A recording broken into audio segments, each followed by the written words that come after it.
धक्का नको लागू तिथे. थांबा आता बोललो का कोणी?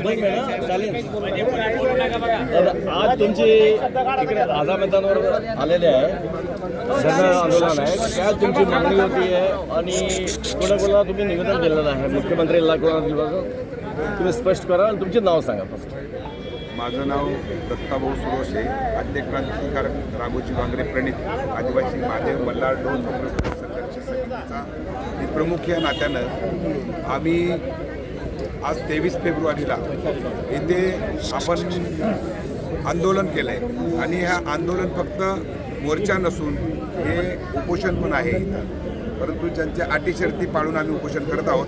आमची इथं एकच मागणी आहे, या ज्याप्रमाणे TSP क्षेत्रामध्ये 1950 पूर्वीच्या कोळीनं निवडणं अनुसूचित जमातीचा दाखला, जातीचा दाखला आणि जात वैधता प्रमाणपत्र दिले जाते, त्याचप्रमाणे OTSPमध्ये विस्तारित क्षेत्रातील सर्व आदिवासी महादेव मल्हार डोन टोपळे कोळ्यांना सुद्धा आदिवासी महादेव मल्हार डोन टोपळे कळमळ कोळी जमातीचा जातीचा दाखला आणि जात वैधता प्रमाणपत्र दिलं पाहिजे, ही एकच मागणी आम्ही इथं घेऊन आलो आहे. त्यामुळे या एका मागणीवरच आम्हाला त्याचं परिपत्रक GR पाहिजे, त्यावेळेस हे आंदोलन थांबणार आहे. नसेल तर उद्या पण हे असंच आंदोलन चालू असणार आहे, परवा पण हे असंच आंदोलन चालू असणार आहे. ज्या दिवशी ते आमचं GR परिपत्रक बारीक करतील त्या दिवशी हे आंदोलन आमचं थांबणार आहे. तोपर्यंत आंदोलन थांबणार नाही आणि आम्ही कोणीही मुंबई सोडणार नाही. तुमची कोणाकडे भेट झाली काय?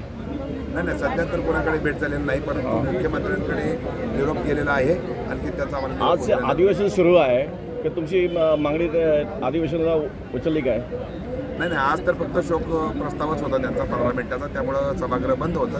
त्यामुळं आज ती मागणी होणार नाही. परंतु आम्ही बऱ्याचशा आमदारांना हे निवेदन दिलेलं आहे, तारांकित प्रश्न दिलेला आहे. लोक आता कोण उचलतोय कोण नाही काय माहीत नाही, परंतु बऱ्याचशा आमदारांकडे आमचं हे निवेदन गेलेलं आहे आणि मुख्यमंत्र्यांकडून गेलेलं आहे, दोन्ही उपमुख्यमंत्र्यांकडे पण गेलेलं आहे. आणि ह्या मागण्या त्यांच्याकडे पाठीमागच्या हिवाळी अधिवेशनामध्ये नागपूरला झालेला आहे. नागपूरला आम्ही 5 दिवस उपोषण केलेलं आहे. खूप मोठा तिथं मोर्चा झाला होता आणि त्या मोर्चाला त्यांनी चिरडण्याचा प्रयत्न केला होता. आम्ही तिथं त्यांनी आम्हाला मिटिंगची वेळ दिली होती 13 तारीखला. 13 तारीख आम्हाला तिथे मिटिंगची वेळ दिली होती, परंतु त्या दिवशी पण त्यांनी मिटिंग घेतली नाही.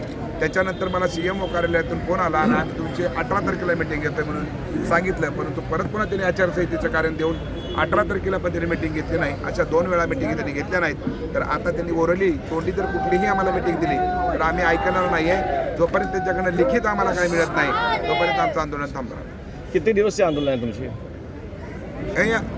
जोपर्यंत आमचा प्रश्न सुटत नाही तोपर्यंत आंदोलनही थांबणार नाही आणि आम्हीही मुंबई सोडणार नाही. थँक्यू.